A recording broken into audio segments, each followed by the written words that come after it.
let's go to Barbara. She's calling in from Tavares. Good morning, Barbara. Hi, Barbara. Good morning. How are you today? Good. What's up? Well, my husband recently passed away a couple months ago, and I've got the life insurance taken care of, but he's got an IRA, and then there was a 401k mutual fund, and we have stocks, and I'm not exactly sure what to do with his IRA and the 401k. They said I could roll it into my IRA or another IRA, but I don't know what's the right thing to do. Okay. Well, why wouldn't it be the right thing to do?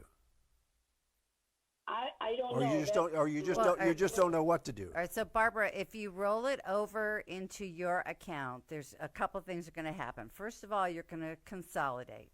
So you'll have less areas that you'll have to worry about doing calculations on for required minimum distribution. So that will make things easier for you. And then, another thing that you will look at is if it's in the IRA and you're making withdrawals as opposed to the 401k, then you can determine what your tax withholding will be. If money's coming out directly from a 401k, whether it's a retiree or the spouse, it's going to be an automatic 20% withholding. And if you're not in a 20% tax bracket, then you're going to be gifting money to the federal government a little bit earlier. So what you want to do is roll over that 401k into an IRA. And then, as Nancy said, it gives you some flexibility, and it's in one bucket, and it's easier to manage. And Barbara, if you don't have somebody to help you with this, we would be happy to help you. I mean, it's Okay. I'm very sorry for your loss, as I know we all are, but it's something that we deal with as a regular part of our business, and we would be happy to help you. Now, you say he also has some individual stocks? Yes, he does. Okay, let's talk Well, about... it's in a trust. Both of our names are on it. Oh, good. all right. Okay. There's no way I can liquidate that, right, without paying a big tax? Well, that depends. No. It depends on what the dollars invested, which is called the cost basis plus the reinvestments are, versus the current market value. I know you're thinking about step up in basis, so Yeah, for half of it. Yeah. Right.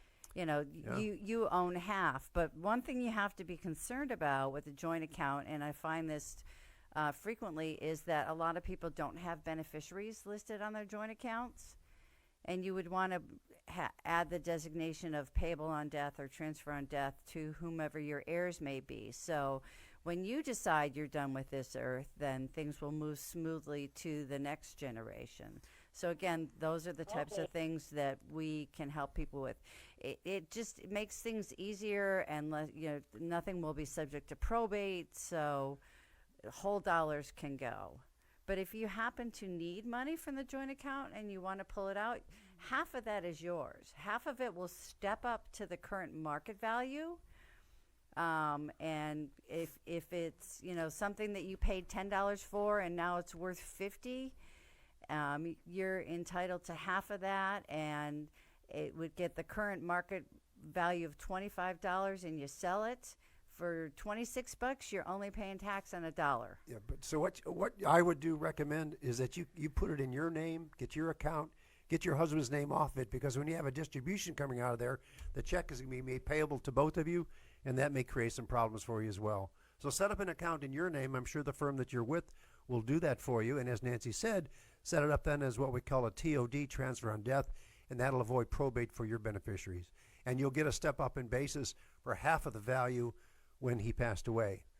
And then that'll minimize the taxes Depending as on well. where the account is held, it should be able to stay where it is with the same account number, just ownership change. Right. You'll need a death certificate. But we do this for our clients all the time in the office. Nancy and our assistants are very, very well versed in this. They're experts at it. We'd be glad to help you as well.